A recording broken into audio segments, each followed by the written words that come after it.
Aratina, believing she is ordinary, is drawn into a world of ancient power and buried truths after a fateful encounter with Orion, a being who has spent centuries controlling the inner monster. Their meeting awakens a deep, ancient recognition, which triggers a grand prophecy. Alec confronts Zeke, furious that Aratina was allowed to venture out alone. Zeke defends her independence, warning Alec not to chain her in the name of love or guard her like property. Unable to contain his anger, Alec channels his fury into a violent, heavy melody on his violin. Across the city at the Orion Villa Hotel, Aratina is cornered by Orion with inhuman, unyielding strength. Straining to fight something within himself, he warns her that she shouldn't be there. Aratina managed to strike her captor and break free, hitting the light switch to illuminate the room. Under the sudden brightness, she sees Orion, his eyes glowing in unnatural silver. As the lights flicker and an ancient recognition takes hold, Orion finally realizes his hunger was never for blood, but for her.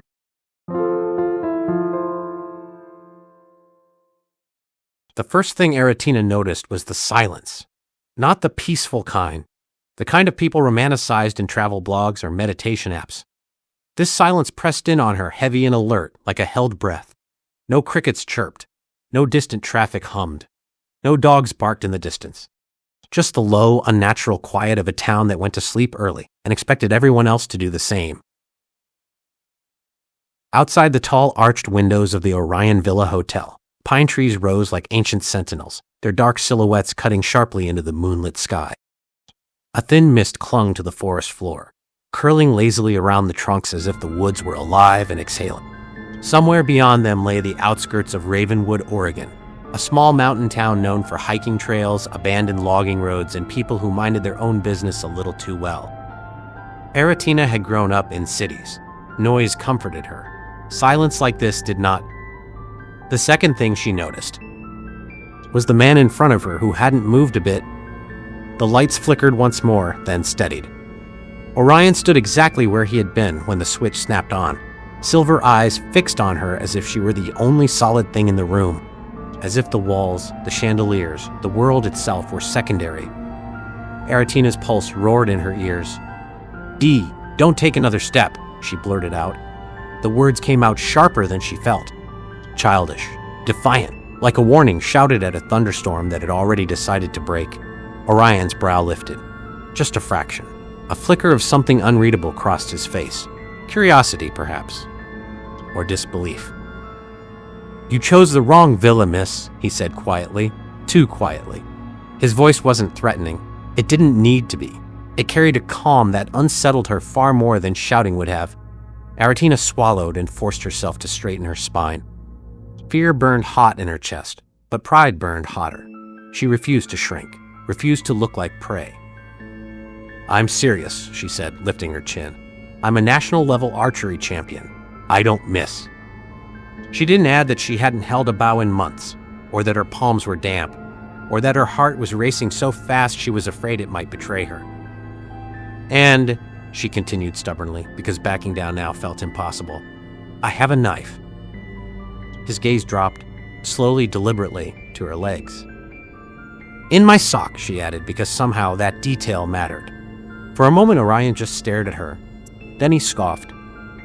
The sound was soft, almost amused. A breath of a laugh that never fully formed. And then, he moved too fast. Aratina barely had time to gasp before her back hit the wall, the impact knocking the air from her lungs in a sharp, humiliating rush. 1 second, she had been standing in the center of the room. The next, Orion was there, his forearm braced beside her head, his body a solid, immovable barrier she couldn't slip past. He hadn't hurt her. That was somehow worse. Her knife stayed where it was, her muscles locked. Her instincts, trained, disciplined, failed her completely. "Don't move," he said. The words were low, controlled, as if he were instructing as much to himself as to her. She hated that her eyelids fluttered, hated that her breath stuttered, and yet despite everything, she closed her eyes. In the darkness behind her lashes, old resentment surged, sharp and bitter. She hated men, hated the way they assumed ownership without asking, hated the way society wrapped cages in silk ribbons and called them commitment, marriage, protection, control. Even Alec with his suffocating concern. Even love came with chains. Standing there, trapped between cold stone and living heat, she knew with painful clarity that she had never been wrong. "I told you not to move," she whispered, more to herself than to him. Orion's breath hitched.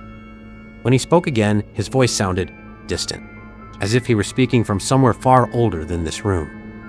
"In the medieval era," he said slowly, "archers were revered, feared. They hunted what others couldn't bring down." Her eyes snapped open. "That's barbaric," she shot back, anger cutting through fear like an arrow loosened from its string. "Killing wild animals for glory? That's not skill. That's cruelty." Something shifted in his expression. No offense, but recognition. Aratina pushed on, words tumbling out before she could stop them, before doubt could silence her. "I shoot targets, distance, precision, wind, breath control. I protect wildlife. I don't hunt it. Forests, animals, wilderness. They're not trophies." For a long moment, Orion didn't move. Then, slowly, he leaned back, increasing the distance just enough for her lungs to fill properly again. His silver eyes searched her face now, not hungrily, not dangerously, but as if he were looking for something he'd lost and never expected to find again. "Interesting," he murmured. "What is it?" she demanded. "That you speak like that," he said, "as if the wild belongs to itself." The air between them pulsed, thick with something unspoken. Outside, deep in the woods bordering Ravenwood, a low, echoing howl rolled through the night. Orion stiffened. Aratina felt it too, a strange pull in her chest, like the forest itself had turned its attention toward them. Like something ancient had just become aware of her existence. Orion stepped back fully now, hands dropping to his sides as if he were afraid of what they might do if he kept them too close to her. "You should go," he said again, urgency threading his voice. Aratina hesitated. Then, deliberately, she reached down and slid the hidden knife from her sock. She held it up between them, not threatening, just honest. "Next time," she said, her voice steady despite everything, "don't underestimate the girl who walks alone." Their eyes locked.